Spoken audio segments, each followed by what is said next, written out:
Morning ಎಕ್ಸ್‌ಪ್ರೆಸ್‌ನಲ್ಲಿ ಮತ್ತಷ್ಟು ಸುದ್ದಿಗಳನ್ನು quick ಆಗಿ ನೋಡೋಣ.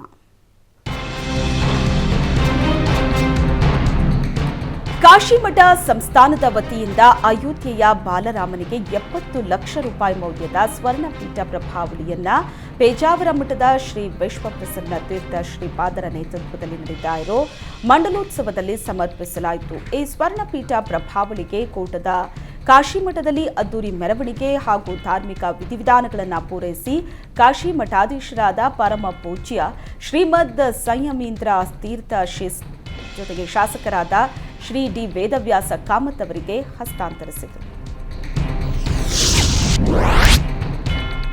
ಸಿಲಿಕಾನ್ ಸಿಟಿ ಬೆಂಗಳೂರಿನಲ್ಲಿ ವೀಲಿಂಗ್ ಪುಂಡರ ಹಾವಳಿ ದಿನೇ ದಿನೇ ಹೆಚ್ಚಾಗ್ತಾ ಇದೆ. ರಾಜಭವನ ಮುಂದೆಯೇ ರಾಜಾರೋಷವಾಗಿ ರ್ಯಾಶ್ ಡ್ರೈವ್ ಜೊತೆ ವೀಲಿಂಗ್ ಮಾಡೋ ಮೂಲಕ ಹುಚ್ಚಾಟ ಮೆರೆದಿದ್ದಾರೆ.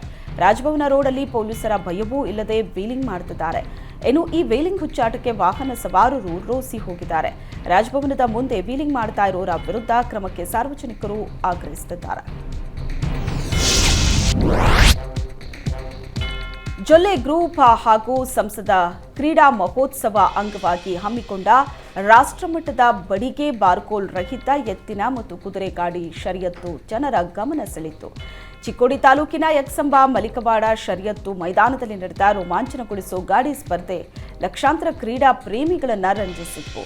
ಸ್ಪರ್ಧೆಯಲ್ಲಿ ಒಟ್ಟು 38 ಲಕ್ಷ ರೂಪಾಯಿ ಬಹುಮಾನ ನಿಗದಿ ಮಾಡಲಾಗಿತ್ತು. ಇದೇ ವೇಳೆ ಸಂಸದ ಅಣ್ಣಾ ಸಾಹೇಬ್ ಜೊಲ್ಲೆ ಮಾತನಾಡಿ, ಗ್ರಾಮೀಣ ರೈತರ ಮನೋಭಾವ ಹೆಚ್ಚಿಸುವುದಕ್ಕೆ ಗಾಡಿ ಶರ್ಯತ್ತು ಆಯೋಜನೆಗೆ ಸಹಕಾರ ನೀಡಿದ ಪ್ರತಿಯೊಬ್ಬರಿಗೂ ಧನ್ಯವಾದವನ್ನು ತಿಳಿಸಿದರು.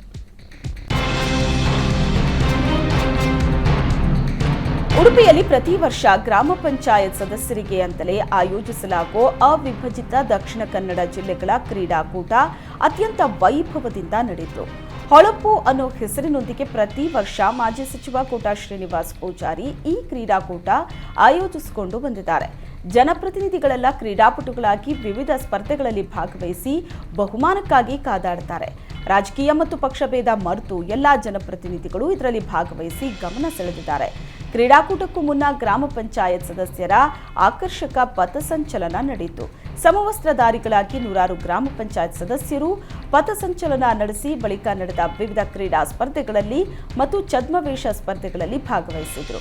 ಕೋಟ ವಿವೇಕ ವಿದ್ಯಾಸಂಸ್ಥೆಯ ಆವರಣದಲ್ಲಿ ನಡೆದ ಪಥಸಂಚಲನಕ್ಕೆ ಕುಂದಾಪುರ ವಿಧಾನಸಭಾ ಕ್ಷೇತ್ರದ ಶಾಸಕರಾದ ಕಿರಣ್ ಕುಮಾರ್ ಕೊಡ್ಗಿ ಅವರು ಚಾಲನೆ ನೀಡಿದರು. ಪಥಸಂಚಲನದ ನೇತೃತ್ವವನ್ನು ಬೈಂದೂರು ವಿಧಾನಸಭಾ ಕ್ಷೇತ್ರದ ಶಾಸಕರಾದ ಗುರುರಾಜ್ ಗಂಟಿಹೊಳೆ ವಹಿಸಿಕೊಂಡಿದ್ದು, ವಿವಿಧ ಗ್ರಾಮ ಪಂಚಾಯತ್ಗಳ ಪಥಸಂಚಲನ ಆಕರ್ಷಣೀಯವಾಗಿ ಮೂಡಿಬಂತು.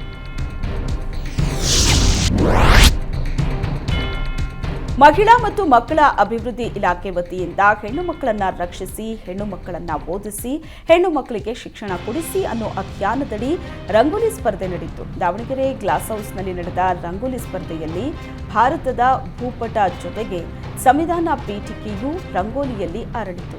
ರಂಗೋಲಿ ಸ್ಪರ್ಧೆಯಲ್ಲಿ ವಿಜೇತರಾದವರಿಗೆ ಜಿಲ್ಲಾಧಿಕಾರಿ ಡಾಕ್ಟರ್ ಎಂವಿ ವೆಂಕಟೇಶ್ ಪ್ರಶಸ್ತಿ ಪತ್ರಗಳನ್ನು ವಿತರಣೆ ಮಾಡಿದರು. ಹಾಸನ ಜಿಲ್ಲೆಯ ಅರಸೀಕೆರೆ ತಾಲೂಕಿನ ಕಾಮಸಮುದ್ರ ಒಂದು ವಿಶಿಷ್ಟ ಕಾರ್ಯಕ್ರಮಕ್ಕೆ ಸಾಕ್ಷಿಯಾಗಿದೆ. ಇಲ್ಲಿನ ಸರ್ಕಾರಿ ಹಿರಿಯ ಪ್ರಾಥಮಿಕ ಶಾಲೆಗೆ ಬರೋಬ್ಬರಿ 100 ವರ್ಷ ತುಂಬಿದೆ.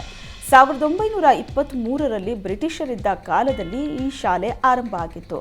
ಆದ್ದರಿಂದ ಈ ಶಾಲೆಯಲ್ಲಿ ವಿದ್ಯಾಭ್ಯಾಸ ಮಾಡಿದ ಹಿರಿಯ ವಿದ್ಯಾರ್ಥಿಗಳನ್ನೆಲ್ಲ ಸೇರಿ ಶಾಲೆ ಶತಮಾನೋತ್ಸವ ಆಚರಿಸಿದ್ದಾರೆ. ಈ ಕಾರ್ಯಕ್ರಮದಲ್ಲಿ ಸ್ಥಳೀಯ ಶಾಸಕರಾದ ಕೆಎಂ ಶಿವಲಿಂಗೇಗೌಡ, ದಾನ ಪರಿಷತ್ ಸದಸ್ಯ ಸೂರಜ್ ರೇವಣ್ಣ ಭಾಗಿಯಾಗಿದ್ದರು. ಅಲ್ಲದೆ ಈ ಶಾಲೆಯಲ್ಲಿ ಸೇವೆ ಸಲ್ಲಿಸಿದ 22 ಮಂದಿ ಶಿಕ್ಷಕರನ್ನ ಸನ್ಮಾನಿಸಲಾಯಿತು. ಜೊತೆಗೆ ಈ ಶಾಲೆಯಲ್ಲಿ ವ್ಯಾಸಂಗ ಮಾಡಿ ಹೆಚ್ಚಿನ ಅಂಕ ಗಳಿಸಿದ ವಿದ್ಯಾರ್ಥಿಗಳನ್ನು ಸನ್ಮಾನಿಸಲಾಯಿತು. ಶಾಲಾ ಹೆಡ್ ಮಾಸ್ಟರ್ ಸಿದ್ದೇಗೌಡರು, ವಕೀಲರಾದ ದಯಾನಂದ್ ಹಾಗೂ ಬಸವರಾಜಪ್ಪ ಅವರು ಈ ಅಪರೂಪದ ಕಾರ್ಯಕ್ರಮದ ರೂವಾರಿಗಳಾಗಿದ್ದಾರೆ. 1960ರಿಂದ 2023ರವರೆಗೆ ಓದಿದ 2000 ಹಿರಿಯ ಕಿರಿಯ ವಿದ್ಯಾರ್ಥಿಗಳು, ಗ್ರಾಮಸ್ಥರು ಕಾರ್ಯಕ್ರಮದಲ್ಲಿ ಭಾಗವಹಿಸಿ ಕಾರ್ಯಕ್ರಮವನ್ನು ಯಶಸ್ವಿಗೊಳಿಸಿದರು.